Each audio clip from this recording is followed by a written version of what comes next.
So this video is for you if you want to feel good, you want to feel empowered, and you go to statements like, this is difficult, but I'm going to overcome this challenge.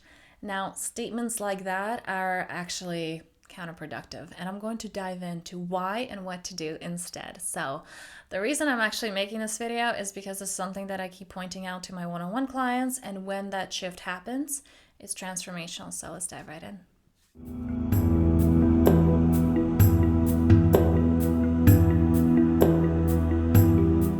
All right, so why am I making this video? I kind of briefly mentioned this is something that I point out to my one-on-one clients. This is something that I point out in the Powerful Self membership to the members there when I'm doing direct coaching.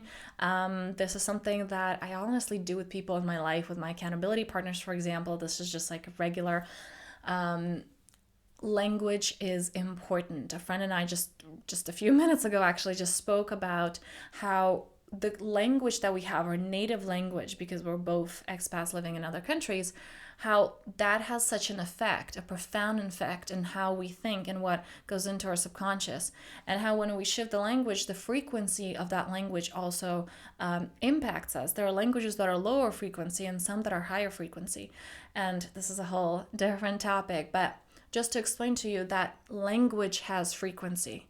I remember my mother and I having a conversation when I was young, and I would explain to her, just going from the psychology point of view, something that she was not into whatsoever, I would explain to her how there are different ways of saying the same thing, because she was like very direct and blunt, like in a rude kind of way person with her with the people that she would work with, and she would just say something really directly. I'm like, you can say that differently, and she would go, but I'm saying the same thing. It's like, no, you're not. There's a different frequency of the words that you're using.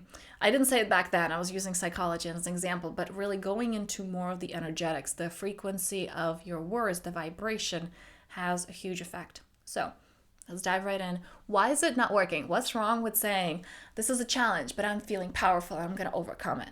All right? Or, I know this is a lot of work, and little by little, I'm going to do it. The problem with these statements is in that first statement. You're identifying a problem. This is difficult. I know this is going to be hard, but we can do it. I was just talking to a friend who would say, it's really difficult to find those people that you resonate with, but I'm sure, if you align yourself, then it can happen. I haven't been really good at doing that. And I stopped her. I'm like, whoa, there's just so many things wrong with what you just said. Like, undo all of them and say something else instead. What is the alternative statement? What is a good feeling story that you want to believe? And this is from Abraham's teaching. Just tell those good feeling stories. So when we go into, this is a real challenge, but I know I got what it takes. I'm good at doing difficult things. I mean, that's good. That's better than saying this is too much for me and I can't do it. But why don't you go even a step further and go to the root of it? Don't say that it's hard. Say that it's fun and easy. I know for myself, and some of you may be watching like, I don't think saying it's going to be fun and easy is going to make it fun and easy. I've seen these results with clients. I've seen these results in my own life, honestly. And look, my mind was resisting it too. It's not like I just believed like, oh, this is totally going to work and affirmations are great. And it took a while to actually see the results. But when you begin to see those results, you don't doubt it anymore. You know it works. And oftentimes for us to even try to go there, the truth is we have to be in that desperate place of, nothing's working and I'm just trying anything that I can. And this weird woo-woo thing sounds good enough because I'm desperate. So a lot of people try these things from that place. Look, can you just give yourself a week to just try it out? Be really mindful of your language. So, as I said, saying things like, this is really difficult, but I'm going to get through it. This is really easy and it's going to be fun. I'm going to have the best time doing this. I know that in my own life, whenever it's as simple as whenever you're feeling stuck, whenever you need clarity, just saying, the answer's coming to me right now.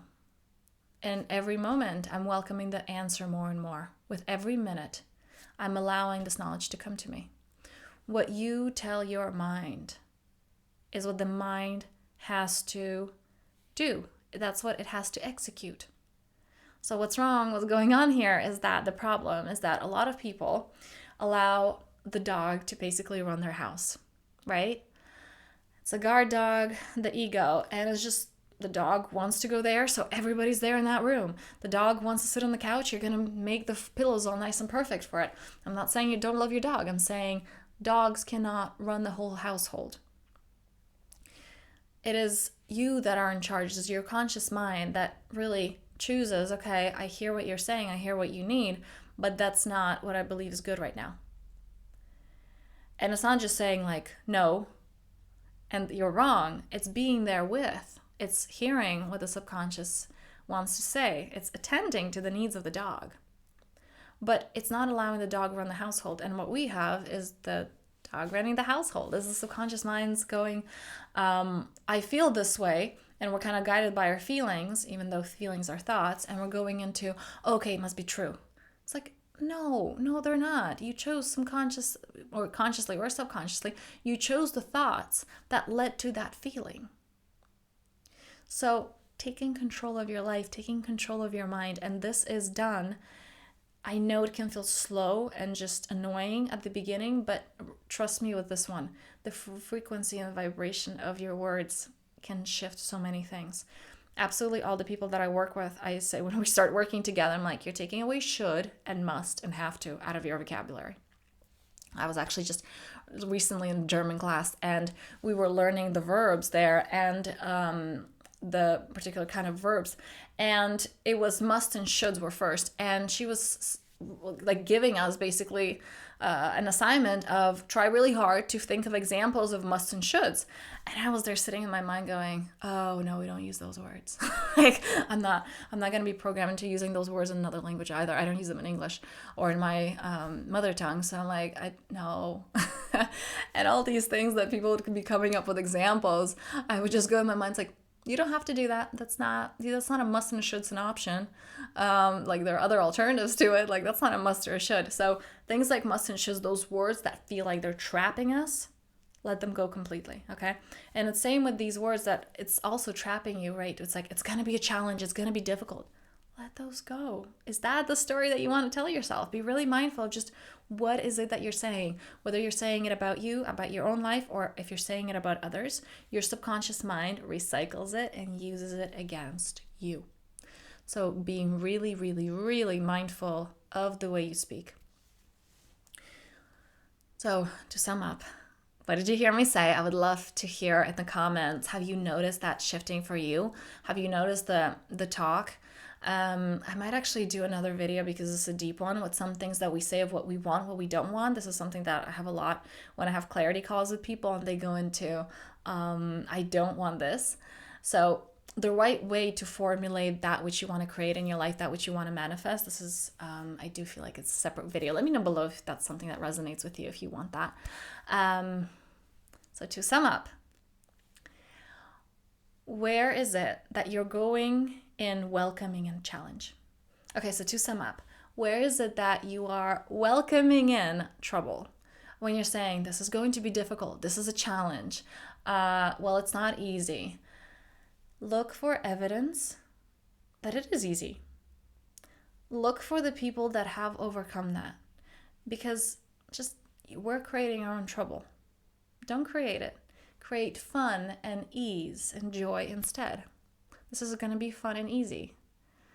Again, I know this from my own life. It's really magical when you do just the shift that you're like, oh, I actually start believing it's going to be fun and easy. And this thing that I've been procrastinating with for years just kind of worked itself out and turned out to be fun and easy for me.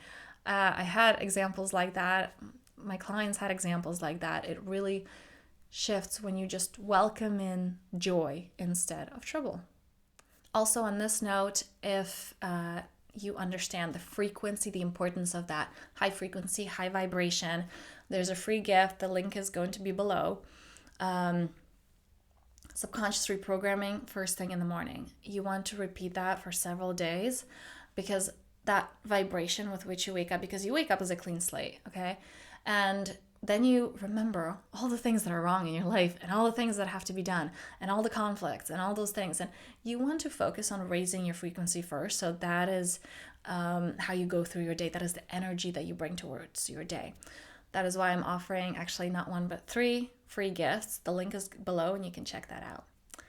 On this note, I thank you for watching, and I will see you in the next one.